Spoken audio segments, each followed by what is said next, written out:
Brazil দলে মেসিকে ভাড়া করবেন ব্রাজিল প্রেসিডেন্ট। নেইমারদের জয়ের জন্য মেসিকেই দরকার। চিরপ্রতিদ্বন্দ্বী আর্জেন্টিনার মহাতারকাকে ব্রাজিল দলে খেলানোর কথা বলে ফুটবল বিশ্বে হাসির রোল তুলেছেন ব্রাজিলের প্রেসিডেন্ট লুলা দা সিলভা। বিশ্বকাপের প্রথম ম্যাচে মরক্কোর সঙ্গে ড্র করে তীব্র সমালোচনার মুখে 5 বারের বিশ্ব চ্যাম্পিয়নরা। হতাশাজনক পারফরম্যান্সের পর সাংবাদিকদের মুখোমুখি হন ব্রাজিলের প্রেসিডেন্ট লুলা দা সিলভা। তিনি বলেন, আমি ভাবছিলাম ব্রাজিল দলে খেলানোর জন্য মেসিকেই হায়ার করব কিনা।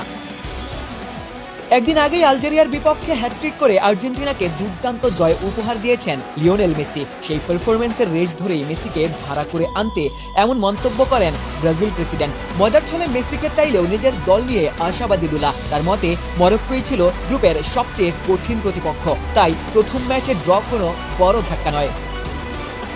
লুলার মতে বিশ্বকাপে ব্রাজিল এবার চ্যাম্পিয়নও হতে পারে। অতীতের সাফল্য টেনে লুলা বলেন, ব্রাজিলকে নিয়ে যখন সবচেয়ে বেশি সন্দেহ করা হয় তখনই তারা বিশ্বকাপ জেতে। দেখা যাক এবার কি হয়।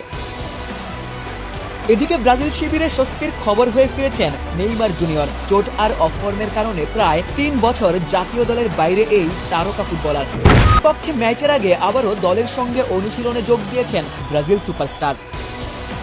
মাঠে ফিরেই নিজের চিরচেনা রূপে দেখা গেছে ব্রাজিলের সর্বোচ্চ গোলদাতাকে। সতীর্থদের সাথে যেমন হাসি ঠাট্টায় মেতেছেন, মজার ছলেই সাংবাদিকদের প্রশ্ন ছুড়ে দেন, কি আমাকে খুব বেশি মিস করেছিলে নাকি?